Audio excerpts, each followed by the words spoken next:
Hello everybody and welcome back to the atom42 Excel Academy. Today we're going to be looking at the left, right and mid functions in Excel. These are used to extract bits of a cell from either the left hand side, the right hand side or the middle of a cell or a text string. So I've got a couple of examples to show you and let's just dive into the examples. So here we've got a list of the places people shop.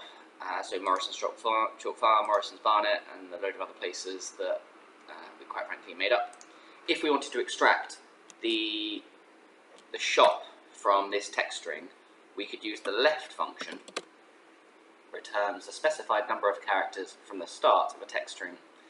So if I say left, the text is where we're pulling it from, so it's the cell there. We are going to pull X many characters from the start of the text string. So I can see here that this is 1, 2, 3, 4, 5, 6, 7, 8, 9. If I put in 9 characters, and it'll extract that. So that's great. It's quite simple.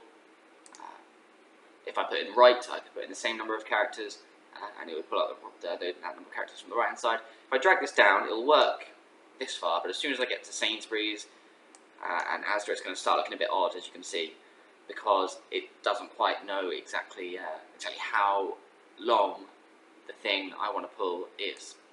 So to make this a bit more dynamic, we can use the find function, which returns the starting position of one text string within another text string. So if I did find, and with any text, you need to put it in quotation marks like this.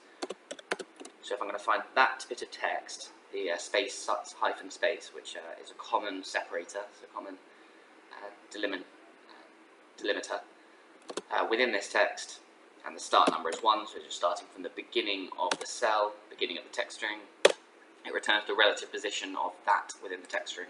If I drag this down, you can see it's different depending on the length of the shop name. So if I replace this with the find function, we can now be dynamic, and it will work out where the space hyphen space starts and only return up until there. So that's really good. It's probably worth mentioning at this point that the flash fill function is actually rendering some of this redundant. I don't know if you know, but in Excel 2013 you can use the flash fill function. All you need to do is start typing out the first few, and as you can see here, it starts guessing what it thinks you want to write. So if I just press enter here, it does what I wanted it to there. So that's cool, but it's useful to know the formulas too. For this example, I'll show you a different example, because that's not really real life. Often when we download analytics data, the date function looks like this. So that is October the 5th, 2015, but the date is in all a bit of a jumbled up order, and it's as a text, it's in a general format.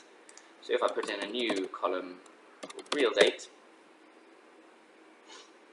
and what I'm going to do is I'm going to combine the left, right and mid functions with the date function.